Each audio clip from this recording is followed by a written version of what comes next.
Aku kaya, aku kaya, aku kaya, aku kaya, aku kaya. Saya sukses, saya sukses, saya sukses, saya sukses, saya sukses, saya sukses. Gua cuan, gua cuan, gua cuan, gua cuan, gua cuan, gua cuan. Yes, gue sama seperti kalian. Pas pertama kali gue dengar kata manifesting, manifestasi, the law of attraction, gue sangat skeptis. Kasarnya, gue berasa itu semua bullshit. Gue inget banget itu di tahun 2010-2011 tuh, setelah financial crisis tahun 2008 kan ya, itu buku terbit segala macem. Dan di tahun 2010-2011 ada suatu dosen yang mungkin lagi kagak ada kerjaan aja, dia kasih tahu tuh bukunya The Secret dan dia kasih tahu video terhadap The Secret tersebut. Dan pas gue denger itu semua, gue berasa bullshitnya ampun-ampun. Karena gue datang dari suatu lingkungan yang percaya sama yang namanya kerja keras. Lu kagak bisa cuma ngomong doang, gak ada kerjaan, ya abis itu lu berharap bisa sukses, lu menurut gue gila gitu. Lingkungan gue pasti berasa gue gila kalau misalnya gue benar cuma ngomong doang gitu kan. Jadi gue berasa abstrak banget gitu, kayak gak ada faedahnya, kenapa harus diomongin segala macam gitu kan. Kayak terkesan kayak wah gitu kan, kayak kagak bisa dipegang gitu kan. Tapi uniknya sekitar 3-4-5 tahun kemudian, saat gue sudah mendalami industri padat karya, gue bisa mendapatkan fungsi manifestasi ini. Terkesan aneh, tapi coba dengerin gue dulu. Jadi gue masuk ke industri padat karya tuh dimana gue itu harus bisa membuat suatu baju. Dimana kalau kalian di sini yang mempunyai background industri padat karya, contohnya di garment, saat disuruh membuat baju, kalian harus hitung sekian banyak proses. Oke, ini ada interlining, oke, ada mansetnya juga. Mansetnya ada berapa kancing? Oh, ternyata cuma satu. Oh, plaketnya kayak gini, segala macem. Kalian coba cekin tuh semuanya, seberapa proses. Nah, mungkin terkesan kayak kalian, oke bro, itu kan umum ya. Tapi buat gue waktu itu nggak umum itu. Oke, ternyata industri padat karya yang mass production, yang produksi massal ini, semua itu berawal dari orang-orang tuh datang dan kasih tau, gue pengen bikin baju kayak gini. Dan untuk bikin baju kayak gini, berapa harganya? Dan cara perusahaan gue waktu itu untuk menghitung adalah dengan dia itu coba hitungin nih satu-satu, prosesnya berapa sih? Oh, ternyata ini ada proses itu ditulis tuh satu-satu prosesnya berapa. Dan setiap prosesnya itu butuh berapa banyak orang. Nah, di breakdownin kan. Nah, itu kan prosesnya kan ya, baru proses tuh ya. Dia hitungin juga kira-kira butuh berapa banyak kainnya sih, butuh berapa banyak sih benangnya. Benangnya itu yang mana nih? Warnanya apa? Oh, ada label. Labelnya apa nih? Warna apa? Nah, itu semua di breakdownin. Yang bahasa pabriknya bill of materials. Jadi semua materialnya itu dikumpulin di satu kartu yang kita ngomongin BOM, bill of materials. Jadi di industri padat karya itu untuk mendapatkan suatu baju, kalian itu harus bisa melakukan suatu proses kan, proses jahit. Proses jahit itu bisa terjadi kalau misalkan kalian itu sudah lengkap BOM-nya, bill of materials-nya. Nah, bill of materials menuju ke sini pun ada yang namanya SPK, surat perintah kerja, atau kita ngomongin, atau di tempatnya kerja gue dulu ngomongnya PK, perintah kerja. Nah, dari proses jahit menuju jadi baju akhirnya bisa bayar itu kirim, ada yang namanya QC, quality control. Kalau misalnya udah di-approve, kurang lebih reject rate-nya mungkin 1% atau di bawah 1%, bisa di-approve dan habis itu dikirim ke buyer. Relevansinya apa ya bro ya mendalami ini semua dengan hubungan manifesting? Pas gue di industri itu gue baru tahu sebegitu gampangnya. Kalau misalnya lu mau sesuatu, lu kasih aja ke orangnya yang bisa jahit. Suruh dia hitungin, kasih tahu materialnya apa aja, habis itu minta dia quote. Nah, itu ke-trigger gue tuh sama hubungan manifesting.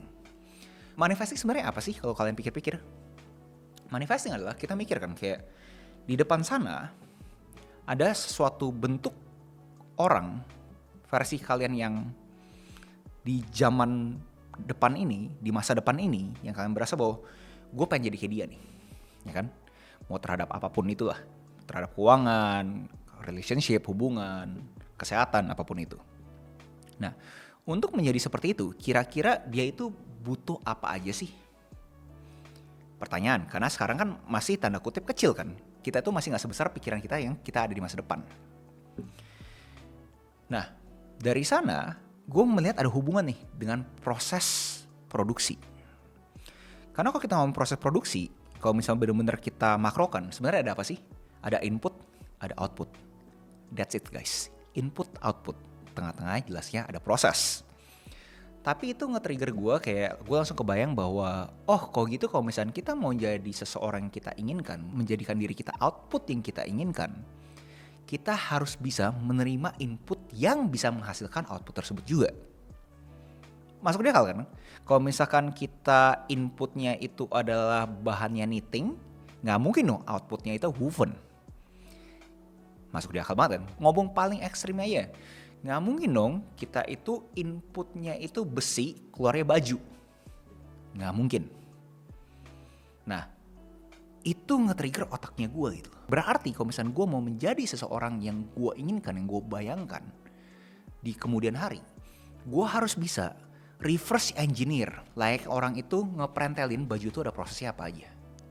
Jadi gue bayangin dulu, Agus Leo itu di kemudian hari itu bentuknya seperti apa, dan gue coba prentelin nih. Ada apa aja sih? Jadi konklusinya gue di industri padat karya itu adalah layaknya kita punya baju kan, kita harus punya bill of material yang kita harus taruh di gudangnya kita. Gudang kita tuh harus siap. Abis itu ada prosesnya, baru terjadi outputnya. Nah sekarang pertanyaannya, gudangnya versi kalian tuh udah benar atau kagak? Bill of materialsnya. Nah bill of materialsnya itu harus disiapin. Nah itu baru tuh, gue baru dapet tuh. Maybe, mungkin aja, manifesting is real. Mungkin gue di umur waktu itu, umur 20, berasa mungkin itu semua bullshit karena gue kagak bisa relate sama proses bisnis seperti ini gitu. Input output mungkin buat gue sesuatu yang masih asing gitu. Tapi pas gue mendalami ini semua, gue berasa masuk di akal sih terhadap kita semua itu. Kalau misalkan kita pengen menjadikan suatu output yang kita inginkan, kita butuh inputnya juga. Jadi di sana gue berpikir gitu, berarti gue harus ngumpulin inputnya dulu ya. Nah inputnya apa aja nih yang bisa ngebantu gue untuk gue bisa jadi diri yang gue mau gitu kan. Dan buat kalian yang masih skeptis di detik ini, gue mungkin coba kasih kalian contoh kasus lainnya. Di dunia fisik, gue lupa siapa yang ngomong, mungkin Nikola Tesla, kalian bisa correct me if I'm wrong di kolom komentar. Dia bilang bahwa everything is energy. Pokoknya ada vibrasi, ada frekuensi segala macam kan. Di dunia ini semua energi kan. Dimana dia argue semua aktivitas kita akan menghasilkan energi juga. Nah energi tersebut kalau misalkan negatif, ya hasilnya juga negatif. Karena kan semua kan menarik kan. Menarik vibrasinya, menarik frekuensinya, menarik energinya segala macam. Kalau misalkan kita itu udah negatif, ya semua juga hal jadi negatif buat kita. Gua rasa kalian gak mungkin bisa dispute physics kan ya. Itu kan ilmu gitu kan ya. Itu science, bukan pseudoscience. Nah, gua asumsi di sini kita semua udah sefrekuensi nih, udah sevibrasi nih, udah seenergi nih ya. Jadi coba masuk lagi ke gua punya pemikiran terhadap manifesting ini. Jadi kita itu harus cari bill of materialnya versi kita. Apa nih bill of material versi dirinya kalian? Contoh everything is energy tadi, kalian bayangin kalian itu pengen ketemu orang-orang seperti apa. Nah orang-orang seperti apa tuh harus kasih kalian sesuatu hal-hal yang positif juga dong. Buat kalian itu inputnya juga positif. Contoh paling mudah lagi, kalian konsumsi konten seperti apa? Kalian pikirin kontennya seperti apa, dan itu pun harus konten-konten positif, ya kan? Buat kalian yang mungkin berasa abstrak, kayak bingung, apaan sih hubungan dengan benang segala macam gitu, gue kagak ngerti. Paling simple deh, kalau misalkan kalian berasa analogi pabrik itu kagak make sense, kalian pikirin dalam konteks kulkas aja deh. Makanan kalian kalau misalnya positif, ya pasti bikin kalian positif juga, ya sehat-sehat gitu kan. Atau enggak yang paling simpel lagi, music.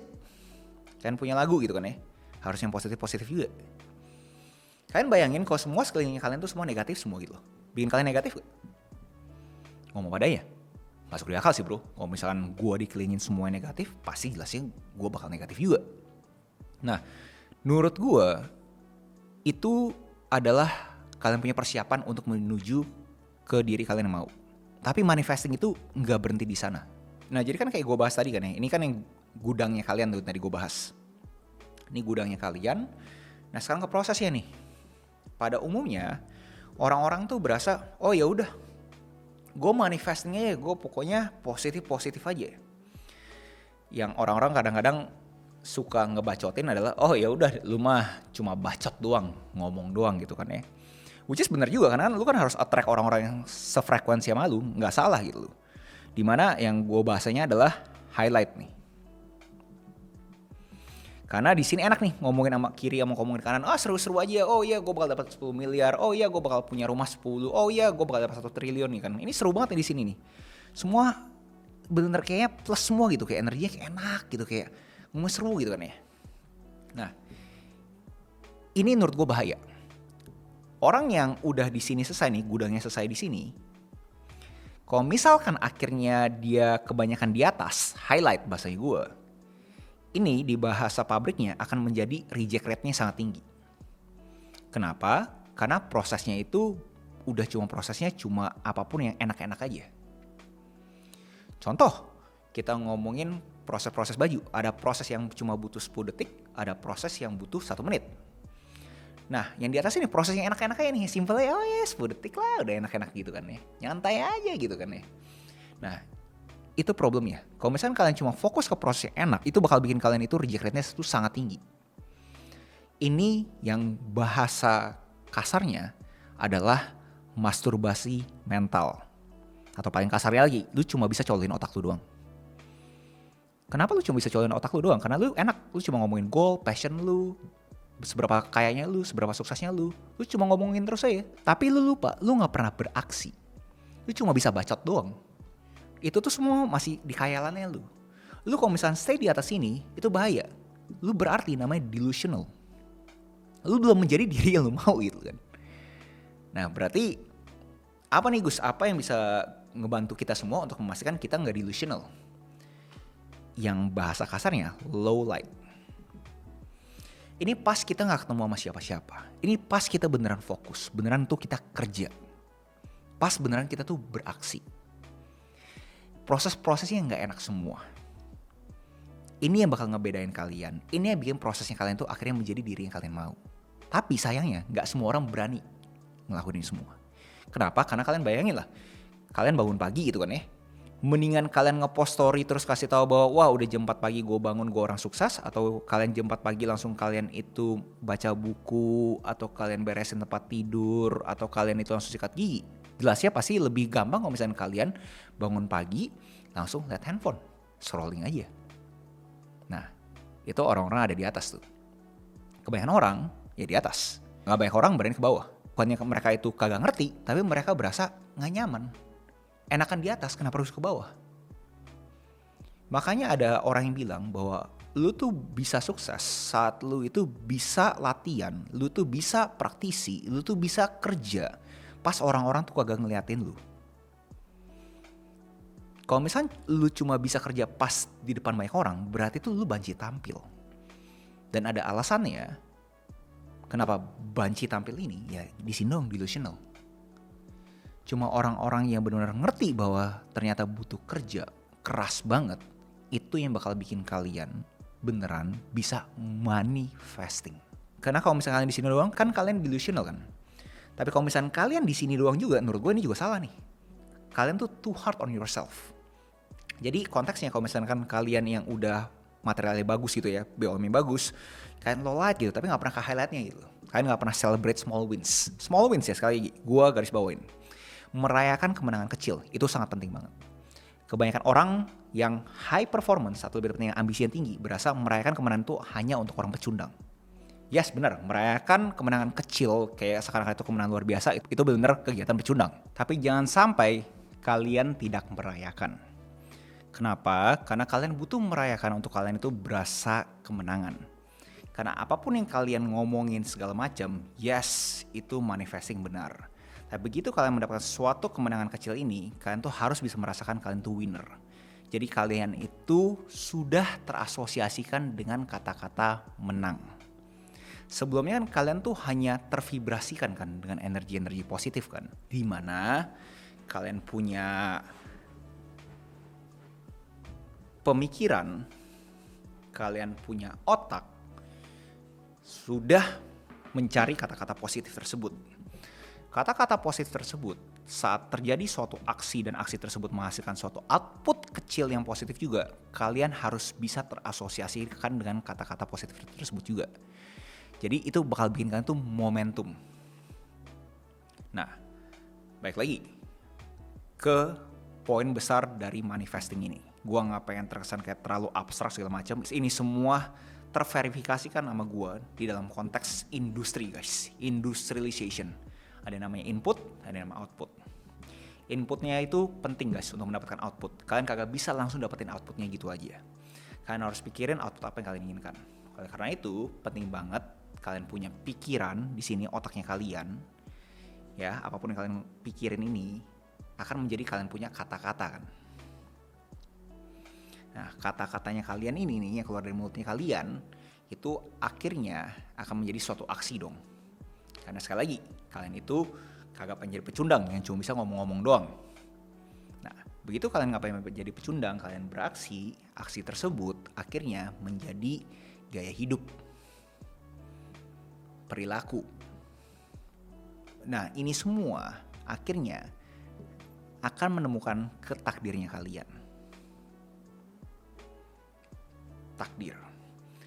Dimana gua argue semua orang itu bisa menciptakan takdirnya. Output yang diinginkan itu semua orang bisa. Inputnya, yes, gue tahu semua orang punya input beda-beda. Tapi fakta kalian bisa konsumsi video ini, video Agus Dewa Halim ini, berarti kalian tuh bisa memilih. Nah, pertanyaannya adalah, kalian berani memilih gak? Setelah kalian nonton video ini, kalian bakal bikin input hidup kalian itu semuanya itu positif. Dan gue gak pengen terkesan kayak delusional, kayak bro lu jangan terlalu naif lah, mana ada sih semua positif. Gue kagak bilang, kagak mungkin ada yang terjadi negatif dalam hidupnya kalian. Poin besarnya gue terhadap kalian lihat konteks positifnya adalah setiap kali terjadi stres, dimana pada umumnya orang itu ngeliatin negatif kan ada stres kan. Jangan lihat itu stres yang tanda kutip kayak bikin kalian itu lemah. Stres itu harus kalian asosiasikan dengan kalian punya otot saat kalian itu terima stres. Kalau kalian tetap terusin aja, kalian terus-terusan kalian latihan, kalian punya stres, nggak jadi sakit, tapi malah jadi otot. Tapi nggak banyak orang berani untuk konsisten, karena lebih mudah untuk stop latihan. Nah, gue yakin warga kreatif yang nonton gue sampai detik ini pasti orangnya beda. Gue tahu lu pada semua tuh silent winner. Which is gue gak apa-apa, gue gak butuh kreditnya kalian. Gue sangat happy banget sama kalian-kalian yang menerima gue punya video, kontekskan ke kalian punya konteks, abis itu jalan dan abis itu kalian menang dalam hidup. Gue sangat happy, menurut gue itu udah more than enough. Gue yakin di kemudian hari, kalau misalnya kita bisa ketemu, semesta mempertemukan kita, gue yakin kita bakal seru banget ngobrolnya. It's okay guys, gue gak butuh kreditnya kalian. Yang gue butuh adalah, gue minta kalian setelah kalian nonton video ini, benerin gudangnya kalian. Kayak gudangnya ini, tanda kutip gudang, apa nih material-material kalian mau masukkan kalian buat kalian itu bisa menjadikan proses bajunya kalian itu jadi baju yang bagus gitu. Jangan sampai jadi baju yang reject. Karena kebanyakan proses yang mudah, gampang robek. Ya jelas lah kalian gak pernah berani untuk ngelakuin yang susah. Kalian highlight semua, gak pernah low light. Kalau konteks gudang gak ngerti, kulkas guys. Kulkasnya kalian tuh apa sih? Kalian pikirin deh, kulkas kalian isinya apa aja? Kalau misalkan itu semua makanan-makanan yang gak sehat segala macam, ya no wonder guys kalian punya pemikiran juga kagak sehat. Jadi mulai dari sana aja. Kalau kulkas masih gak bisa, ya udah simple deh guys. Kalian sekarang nonton ini mana? Dimana harusnya kalau spekulasi gue bener, kalian tuh sekarang lagi tiduran di tempat tidurnya kalian. Nah, lihat deh kiri kanannya kalian. Kalau misalnya rumah kalian aja masih berantakan, gimana caranya kalian bisa mempunyai ekspektasi, kalian punya proses, kalian punya hidup, kalian punya tujuan, kalian punya output, kalian punya hasil, bisa gak berantakan? Terkesan sesuatu yang sangat bego. Oke bro, kok gitu gue beresin besok ya, abis itu gue punya hari bakal berubah, gue punya hidup bakal berubah. Yes, bakal berubah kalau misalnya lu berani untuk konsisten. Ada alasannya kenapa gak banyak orang tuh berani untuk konsisten. Baik lagi ke gue punya analogi terhadap otot. Nggak banyak orang berani merasakan sakit. Karena lebih enak kan ngomongin highlightnya lah, mana ada sih orang ngomongin lowlight.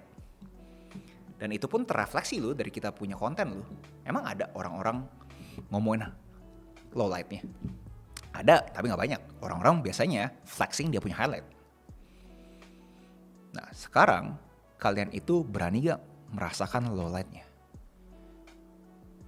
Yang bahasanya gua low manifestation. Dimana kalian beraksi aja terus. Pilih yang susah. Jangan pilih yang mudah.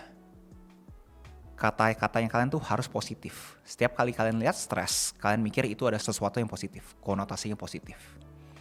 Nah begitu kalian udah nyaman di low light dan kalian juga masuk ke highlight, tapi banyakin low lightnya dibandingin highlightnya, itu saat kalian tuh bisa menjadi magnet yang seperti orang-orang bilang di dunia-dunia manifesting.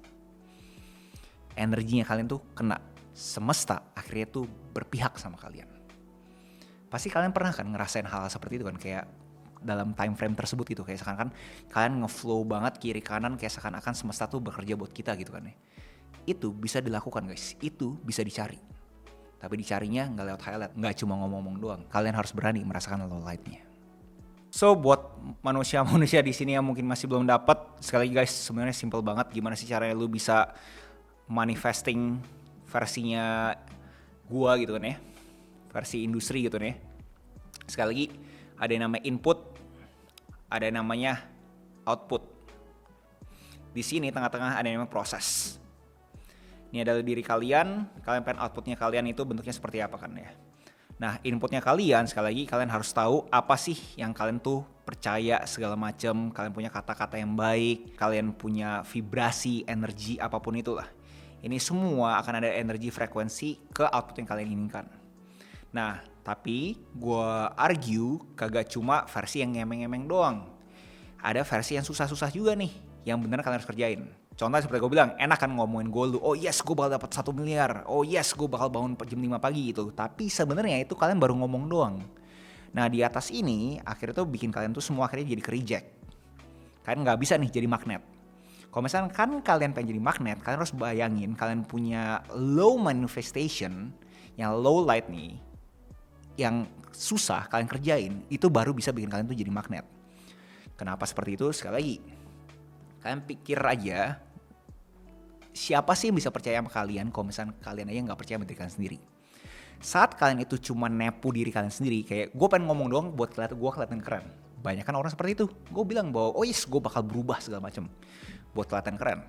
Tapi kenyataannya dia gak pernah bangun jam 5 pagi, ternyata dia gak pernah olahraga, ternyata dia kagak pernah journaling. Ya semua tuh bullshit doang, cuma ngemeng-ngemeng doang. Dia cuma berpikir, kan udah cukup Gus, kan tadi lu bilang pokoknya kita believe aja dulu kan ya. Yes benar, lu believe gitu kan. Tapi kalau misalnya lu gak pernah take action, lu gak pernah cari yang susah, manifesting gak mungkin terjadi. Manifesting akan terjadi saat lu berani pilih yang susah. Lu bisa manifestasi takdir yang lu inginkan saat lu berteman dengan stres. Kalau misalkan lu masih pengennya tuh menghindari stres, percaya sama gue, semua yang gue ngomong tuh gak ada gunanya. Ngomong simpelnya gini deh, lu coba bayangin, lu abis ini stop video ini terus lu pikirin apa aja yang lu dapat dari video ini. Sesuatu yang susah dong, lu gak boleh play lagi ya. Lu pikirin aja, apa sih yang gue tangkap gitu kan. Coba gue parafrase dengan kata-kata gue. Pasti sangat susah. Ya kan? Nah di sana setelah kalian yang akhirnya beneran melakukannya, pasti kalian merasa, wah enak nih ya, beda nih. Nah feeling itu kalian harus dapatkan setiap harinya. Pas kalian bangun, kalian harus beraksi terus. Sampai kalian sebelum tidur tuh kalian berasa, enak nih ya. Walaupun susah tapi gue bisa gitu. Kalian harus bisa terasosiasikan, menarik energi-energi seperti itu. Energi positif itu tuh harus as a whole. Kalian kagak bisa milih vibrasi yang mudah banget. Kalian harus milih semuanya guys. Manifesting, kalian punya keinginan, ambisi segala macam, bisa terjadi. Tapi pertanyaannya, lu berani gak merasakan yang susah? Yang ngomong dia bisa bangun jam 5 pagi, baca buku, kerja keras, banyak guys. Yang beneran ngelakuin sedikit. Dan itu kenapa gak semua manifesting itu terjadi. Tapi gue bisa visualisasi ya, orang-orang yang terima informasi gue ini terus berasa, lu mah enak bro, lu bisa dapat inputnya tuh yang lu inginkan gitu kan, lu bisa dapat lagu yang lu suka, lu bisa dapat orang-orang yang vibrasinya positif, lu bisa dapat konten-konten positif. Lah gue gimana gitu loh. Nah, di sini lu harus benerin sih. Kalau misalnya kalian yang masih di sana, lu punya otak tuh emang udah konslet. Gua nggak tahu gimana caranya. Kalau misalkan pakai analoginya komputer, otak lu tuh super power. Tapi entah kenapa udah ada virus di dalam otak lu yang berasa bahwa semua filenya lu tuh corrupted. Udah kagak bisa ngapa-ngapain. Gue ngehang. Udah gue selamanya bakal jadi komputer yang ngehang, nggak bisa diapa-apain. Nah, satu-satunya cara adalah untuk kalian itu upgrade kalian punya software. Kalian update, kalian install antivirus untuk memastikan otaknya kalian tuh bisa kalian pakai lagi. Karena kalau kagak bisa, ya percuma guys. Apapun yang gue ngomong pasti kagak ada gunanya. So, jadi jangan bacot terhadap hidup kagak fair. Enak dia punya ordal, enak dia punya privilege, enak dia dari keluarga kaya, enak dia mah pinter, enak dia mah hoki. Mau ampe kapan lu selalu ngomong dia enak. Udah saatnya lu mikir caranya gue enak gimana ya. Dan caranya pilih semuanya guys. Lu gak bisa milih enaknya doang. Pilih semuanya. Pilih yang susah. So itu aja video hari ini. Next video essay apa yang menurut kalian menarik untuk gue bawakan? Jangan lupa like, comment, subscribe, nyalain notifnya, share teman kalian, and I'll see you in next video. Salam kreatif.